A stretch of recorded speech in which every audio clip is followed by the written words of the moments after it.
Hello guys, हमारे YouTube channel शोरगुल time में आपका स्वागत है। कहानी सीक्रेट अमीरजादा उम्मीद है मित्रों को बहुत पसंद आ रहा होगा। आप सभी मित्रों का हमारे चैनल को काफी अच्छा सहयोग मिल रहा है। हम आभारी हैं उन सभी मित्रों का जिन्होंने प्रत्यक्ष और अप्रत्यक्ष रूप से सहयोग कर हमें अनुग्रहित किया है। यह बताते हुए बेहद खुशी हो रही है कि आपके सहयोग से हमारे चैनल की साख लगातार बढ़ते जा रही है। चलिए अब चलते हैं इस कहानी के एपिसोड 46 की ओर। इस एपिसोड में कहानी ने एक नया मोड़ ले लिया है।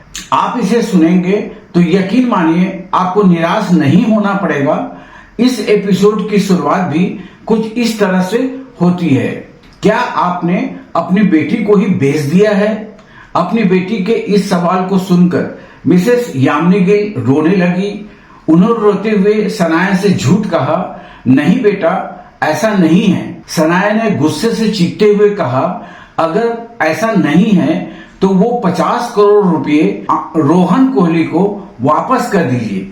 सनाया की बात सुनकर मिसेस गिल ने सिसकियां लेते हुए कहा, सनाया बेटा, ऐसा नहीं हो सकता। वो मैंने कॉन्ट्रैक्ट पर साइन किए हैं। अगर तुमने रोहन कोहली से शादी नहीं की तो वो मुझे जाने नहीं देगा। मुझे जिंदगी भर जेल में रहना होगा। सनाया के लिए ये एक और बड़ा झटका था। आज के दिन में एक के बाद एक नई नई मुसीबतें आ रही थी। सनाया ने गुस्से से फोन को अपने कानों से दूर किया, लेकिन वो कॉल काट नहीं पाई। सनाया ने गहरी सांस ली और बेमन से फोन को वापस अपने कानों में लगाया। जब दूसरी ओर से मिसेस गिल ने सनाया की आवाज नहीं सुनी तो वो परेशान हो गई। सनाया बेटा, मुझे माफ कर दो। मुझसे बहुत बड़ी गलती हो गई है, लेकिन अब कुछ नहीं हो सकता। प्लीज जाकर रोहन कोहली से मिलो और अपनी माँ को बचा लो। कल अगर तुम उससे मिलने नहीं गई तो वो मुझे नहीं छोड़ेगा बेटा। बेटा प्लीज। सनाया ने सोचा और फाइनली अपना फैसला सुनाते हुए बोली, ध्यान से सुनिए, चाहे कुछ भी हो जाए, मैं उस रोहन कोहली से मिलने नहीं जाऊंगी। और उसने फोन कॉल काट दिया। अपनी ये बात कहने के लिए सनाया को बहुत ताकत लगी थी। जिस कॉन्फिडेंस के साथ सनाया ने यह जवाब दिया था, उतने ही टूटे दिल के साथ वो नीचे जमीन पर बैठ गई और अपने दोनों घुटने के बीच चेहरा छिपाकर जोर जोर से रोने लगी। सनाया को अभी भी ये बात कोई बुरा सपना लग रहा था कि पूरी दुनिया के लोगों को छोड़कर सिर्फ उसकी मोम ने ऐसा किया था। जाहिर सी बात थी कि अगर सनाया की जगह कोई भी होता तो इस धोखे को सहन नहीं कर पाता। आहान को किचन में सब कुछ सुनाई दे रहा था, मगर उसने सनाया को डिस्टर्ब ना करना ही सही समझा। लेकिन अब जब सनाया इतने दर्द से रो रही थी तो आहान से रहा नहीं गया और वो सनाया के पास आ गया। आहान सनाया के सामने ठीक घुटने के बल पर बैठ गया और उसके सिर को सहलाते हुए बोला, सनाया मेरी तरफ देखो, यहाँ आइए मेरे पास। सनाया को सच में इस वक्त सिर्फ एक ही इंसान की जरूरत थी और वो था आहान। अब इस पूरी दुनिया में सिर्फ वही था जिस पर सनाया आंख बंद कर भरोसा कर सकती थी। वो रोते हुए आहान के बाहों में समा गई और उसे सब कुछ बता दिया। आखिर में उसने कहा, आहान, क्या मैं अपने मोम पर भी यकीन नहीं कर सकती? सच में उन्होंने तो मुझे बेच ही दिया है। आहान, मुझे 50 करोड़ रुपए में बेचा है। आहान सनाया के दर्द को समझ रहा था। सनाया बहुत ही कम इमोशन एक्सप्रेस होने वाले लोगों में से थी। कम हंसना, बिल्कुल गुस्सा न करना और रोना। आहान ने शादी के 3 सालों में कभी भी सनाया को रोते हुए नहीं देखा था, मगर इन दिनों सनाया हर दिन रोती थी। आहान ने सनाया को कसकर गले लगा लिया और उसके बालों को हाथ फेरते हुए पूछा, सनाया, क्या आप मुझ पर यकीन करती हैं? एकदम से जब सनाया ने आहान का ये सवाल सुना तो वो शांत होने लगी। उसने आहान से नजरें मिलाते हुए बोली, हाँ आहान, अब मुझे सिर्फ तुम पर ही यकीन है। पहले तो सनाया को लगा कि आहान ने बस उसे कंफर्ट करने के लिए यह सवाल पूछा होगा, लेकिन फिर अचानक से सनाया को याद आया कि इससे पहले भी आहान ने सनाया से ये सवाल किया था। कुछ दिनों में सनाया के साथ बहुत अच्छा होता था। आनंद गिल की माफी हो या स्प्रिंग कॉर्पोरेशन की डील मिलना हो, ये सब आहान के उस सवाल के बाद ही होता था। आज दिल टूटी हुई सनाया अब ये सोच रही थी कि आगे उसे कौन सा सरप्राइज मिलने वाला था। जब सनाया इस बारे में सोच रही थी, आहान ने दोनों हाथों में अपनी बीबी का चेहरा पकड़ लिया और बोला, अगर आपको मुझ पर यकीन है तो कल उस रोहन कोहली से मिलने जाइए।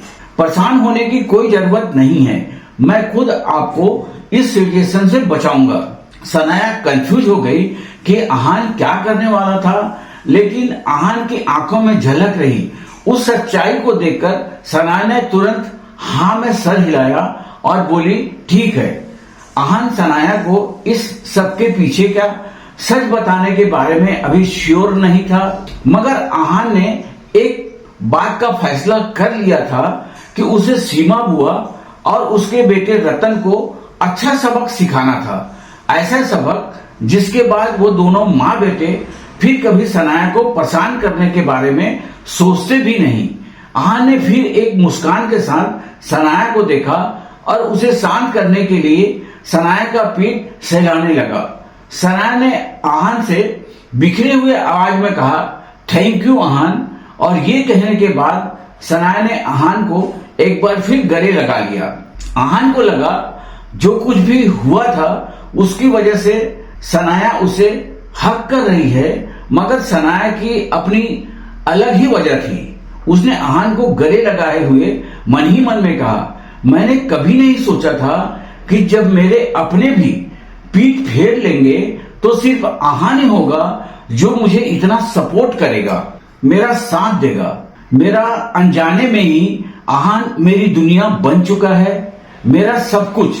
सनाया को इस बात का एकदम से एहसास हो गया कि अब वो आहान के बगैर जीना सोच भी नहीं सकती थी। कुछ देर तक ऐसे ही आहान को गले लगाए रहने के बाद सनाया ने मिसेस गिल को कॉल किया, सिर्फ कल के लिए मैं उस रोहन कोहली से मिलने जा रही हूँ, आगे से मुझसे ऐसी बात की उम्मीद मत रखिएगा। जब मिसेस गिल ने अपने बेटे की हामी जानी तो उसकी जान में जान आ गई। मेरी बच्ची, मैं तुम्हें यकीन दिला रही हूँ कि रोहन कोहली कभी भी तुम्हें परेशान नहीं करेगा, तुम्हारा ख्याल रखेगा और तुम्हें सारी खुशियां भी देगा। कल जब उससे मिलने जाओ तो, मगर इससे पहले कि मिसेस गिल आगे कुछ कह पाती, सनाया ने कॉल काट दिया था। लेकिन ऐसा होने के बावजूद भी मिसेस गिल को गुस्सा नहीं आया और न ही वो अपनी बेटी से नाराज हुई। उनके साथ ही बैठी सीमा बुआ ने भी जब सनाया के कंफर्मेशन को सुना तो उन्हें राहत मिल गई। आपने बहुत अच्छा किया भाभी, आखिरकार वही हुआ जैसा मैंने कहा था। सनाया ने आपके और उस निकम्मे कचरे के डिब्बे में से आपको ही चुना।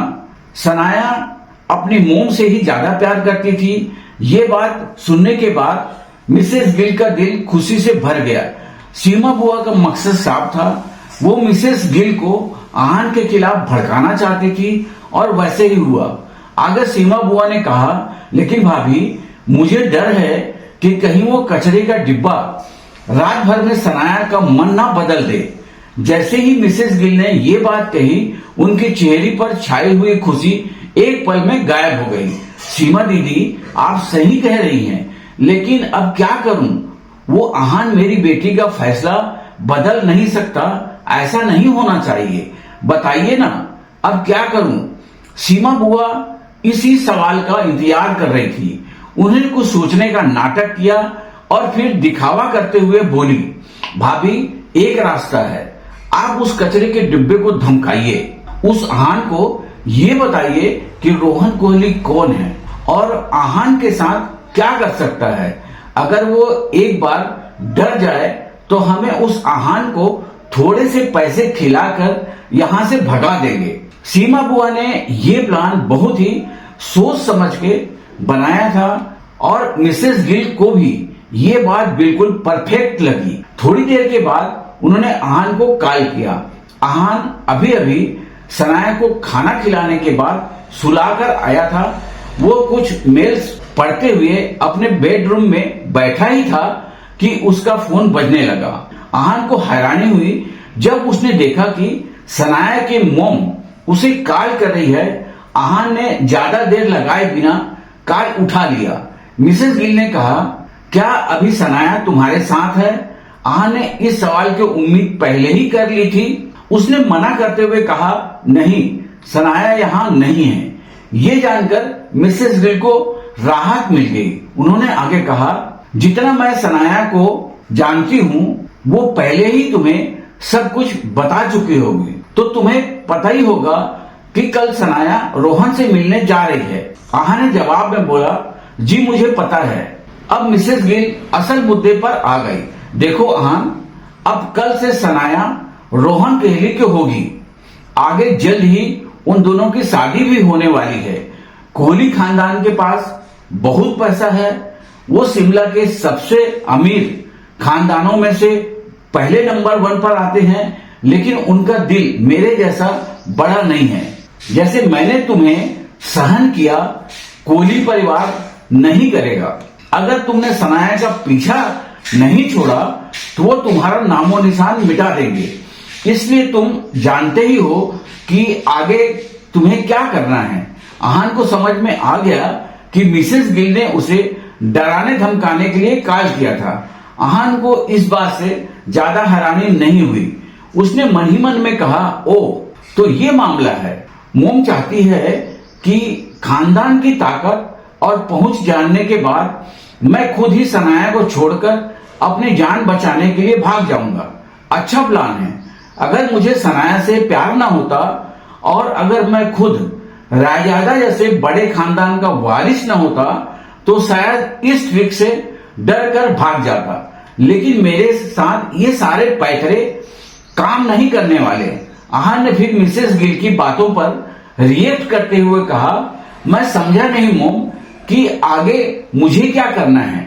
आहान बेवकूफ होने का दिखावा कर रहा था, लेकिन मिसेस गिल के पास आहान के नासमझी को इंटरटेन करने का वक्त नहीं था।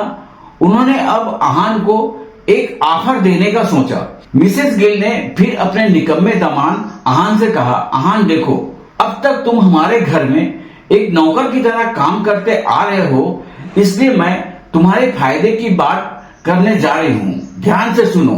कल मैं तुम्हें डिवोर्स के पेपर दूंगी।